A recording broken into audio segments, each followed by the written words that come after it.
if you are an ENFP, to help you stay more energized and productive, here's 3 tips.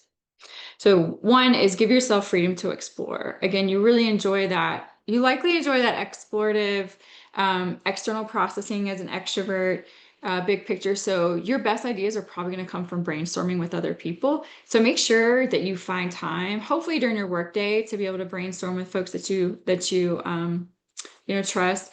If you can't find that during the workday, make sure you find that time outside of work to be able to bounce ideas off of other people, because that external processing is going to come when you're actually engaging with the world. Think again about solar powered. I need to have that energy kind of reflected in my life to feel really energized about my ideas. So make sure you build that time in, give yourself freedom to explore.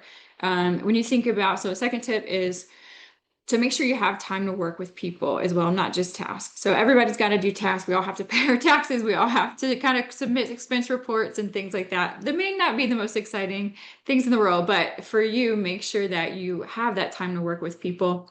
You probably thrive in environments that are filled with human connection. So even when you're busiest, make sure you make time to pour into people, to coach other people, to grab coffee, to grab lunch with someone, whatever it looks like in your day-to-day, make sure you have that time and you don't just sort of get bogged down with the tasks. And then a third tip for ENFPs is to capture your ideas in real time. Again, you're probably really lit up by ideating and brainstorming and being spontaneous, but it's important to make sure you have a way to track your awesome ideas.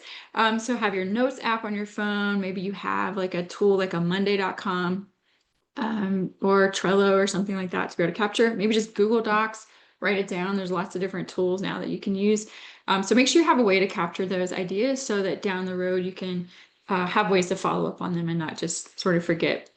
A stretch opportunity, so a way that may not be as comfortable, but you can really help grow for an ENFP, is to balance that excitement with some follow through. So make sure that, let's try this, like try to choose one idea each week that you're going to follow through with and really bring it to completion. Be realistic about how much time you have to do that. You might want to take like a chunk of an idea to complete. I think a great tip too, to use that people-centered focus as well, is to find an accountability buddy.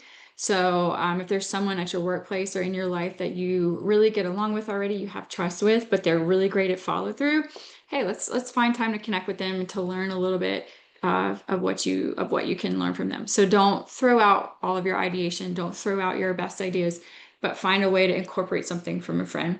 I'm going to guess probably someone like an ISTJ. It's the opposite profile, but you can still learn a lot from them. Maybe an ISFJ. So similar, the IS and J are not in your wheelhouse, but typically, it has that feeling preference still. So really looking at the impact on people and have a strong follow through.